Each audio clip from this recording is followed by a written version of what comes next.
तिब्बत चीन का वो नासूर है जिसके नाम से ही उसके मन में टीस उभरती है। चीन तिब्बत पर किसी की कोई बात नहीं सुन सकता है और जब भारत के कुछ चुने हुए प्रतिनिधि तिब्बत पर कुछ बोलते हैं तो चीन का दर्द एकदम से उभर कर सामने आ जाता है। एक बार फिर ऐसा ही हुआ है। All party Indian parliamentary forum for Tibet ने जब दिल्ली में तिब्बत पर हुई एक बैठक में भाग लिया तो बीजिंग इसे बर्दाश्त नहीं कर सका। दिल्ली स्थित चीनी दूतावास ने 6 सांसदों को एक चिट्ठी लिखकर कहा है कि वे तिब्बत की आजादी की मांग का समर्थन करने से बचें। चीनी दूतावास के पॉलिटिकल काउंसलर जू यांगसेंग ने इस चिट्ठी में लिखा है, जैसा कि सबको पता है, तथाकथित निष्कासन में तिब्बत की सरकार पूरी तरह अलगाववादी समूह है जो एकदम से गैर कानूनी है और चीन के संविधान व नियमों का खुल्लम खुल्ला उल्लंघन है। इसे दुनिया के किसी देश ने मान्यता नहीं दी है।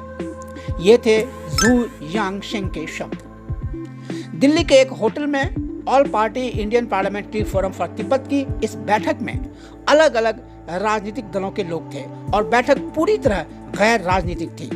इस बैठक में कांग्रेस के जयराम रमेश व मनीष तिवारी, बीजू जनता दल के सुजीत कुमार, बीजेपी की मेनका गांधी व केसी राममूर्ति मौजूद थे। लेकिन चीन के चिढ़ने का बड़ा कारण ये है कि केंद्रीय मंत्री राजीव चंद्रशेखर ने भी इस बैठक में शिरकत की थी।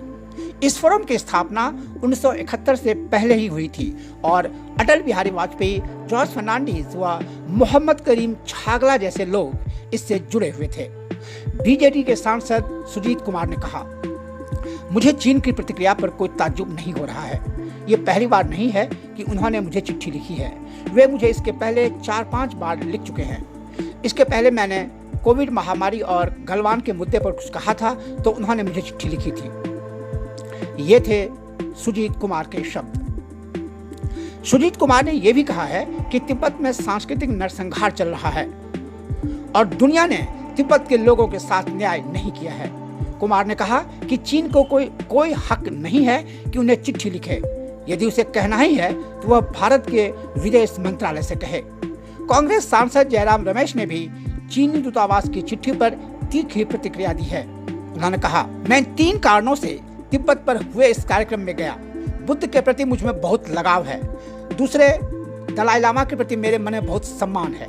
तीसरी बात यह है कि मैं भारत के बौद्ध परंपरा को फिर से हासिल करने में तिब्बत ने जो भूमिका निभाई है, मैं उसे पूरे सम्मान से स्वीकार करता हूँ। वहाँ मेरी मौजूदगी सांस्कृतिक, दार्शनिक व आध्यात्मिक रूप से थी। ये थे जयराम रमेश के शब्द।